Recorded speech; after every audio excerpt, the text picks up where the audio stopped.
बड़ी खबर गुजरात से सामने आ रही है। गुजरात विधानसभा चुनाव में अरविंद केजरीवाल की पार्टी आम आदमी पार्टी ने 5 सीटों पर जीत दर्ज की थी, जिसमें से विसाउदर सीट पर जीते विधायक अब भाजपा को सपोर्ट करेंगे। जी हां, खबर ये है कि जूनागढ़ जिले के विसाउदर सीट से जीतकर विधानसभा पहुंचे आम आदमी पार्टी के विधायक भूपत भयानी भाजपा में शामिल होने जा रहे हैं। दरअसल उनका ताजा बयान सामने आया है और उन्होंने कहा है कि मैं पहले भी भाजपा में ही था और भाजपा मेरा परिवार है।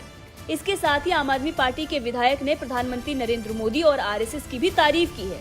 पीएम नरेंद्र मोदी को देश का गौरव बताया है। इसके साथ ही उन पर गर्व करने की भी बात कही है, जिसके बाद से ये चर्चा शुरू हो गई है कि वो भाजपा में शामिल होने जा रहे हैं। वही खबर ये भी है कि भूपत भयानी का ये कहना है कि क्षेत्र के लोगों से पूछकर वो आगे का फैसला लेंगे। पीएम नरेंद्र मोदी को देश का गौरव बताया है। इसके साथ ही उन पर गर्व करने की भी बात कही है, जिसके बाद से ये चर्चा शुरू हो गई है कि वो भाजपा में शामिल होने जा रहे हैं। वही खबर ये भी है कि भूपत भयानी का ये कहना है कि क्षेत्र के लोगों से पूछकर वो आगे का फैसला लेंगे।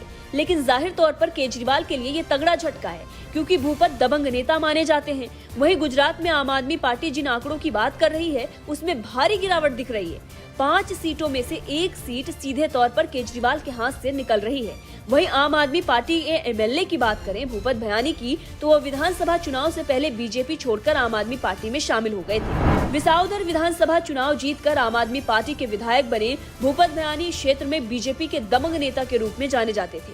इस सीट से भाजपा ने कांग्रेस छोड़कर आए हर्षद रिबाड़िया को टिकट दिया था और कांग्रेस ने करशन बडोरिया को मैदान में उतारा था। भूपत का सीधा मुकाबला हर्षद रिबाड़िया से ही था, जिसमें भूपत ने 6,904 वोटों से उन्हें हराया था। भूपत को 65,675 वोट और हर्षद को 58,771 वोट मिले थे। वहीं तीसरे नंबर पर कांग्रेस के उम्मीदवार करशन भाई रहे, जिन्हें 16,781 वोट मिले हैं। अब जब आम आदमी पार्टी छोड़कर भाजपा में जाने की खबरें चली, तो इस पर भूपत से सवाल किया गया। उन्होंने इस पर जवाब देते हुए कहा कि मैं पार्टी से गद्दारी नहीं करूंगा।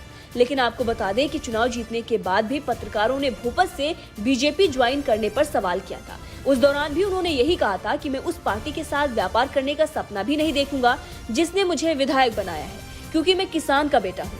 लेकिन उसके बाद उन्होंने भाजपा को अपना घर बताया और क्षेत्र से पूछकर कदम उठाने की बात कही है। एक चैनल से बात करते हुए भूपत भयानी ने कहा है कि मेरे क्षेत्र की जनता कहेगी तो मैं बीजेपी से जुड़ जाऊंगा। मैं बचपन से आरएसएस का स्वयं सेवक हूँ। मेरी विचारधारा आप समझ सकते हैं। आरएसएस एक अच्छा संगठन है। इसके साथ ही उन्होंने प्रधानमंत्री नरेंद्र मोदी और आरएसएस की तारीफ करते हुए आगे भी कहा। उन्होंने कहा कि मैं नरेंद्र मोदी को पसंद करता हूँ, वो देश के गौरव हैं। पीएम नरेंद्र मोदी पर सभी गुजरातियों को गर्व है, मुझे भी गर्व है। गुजरात चुनाव में बीजेपी की जीत पर भी उन्होंने जवाब दिया। उन्होंने बात करते हुए कहा कि मैं इस जनादेश का सम्मान करता हूँ। ये ऐतिहासिक जनादेश है। मैं पहले बीजेपी में ही था और बीजेपी मेरा परिवार रहा है। अभी तक मैं आप में ही हूँ। मैंने बीजेपी ज्वाइन नहीं की है। लेकिन जिस तरीके से उन्होंने कहा कि क्षेत्र के लोगों से पूछकर वो फैसला लेंगे, लगता है कि वो बीजेपी जल्द ही ज्वाइन करेंगे।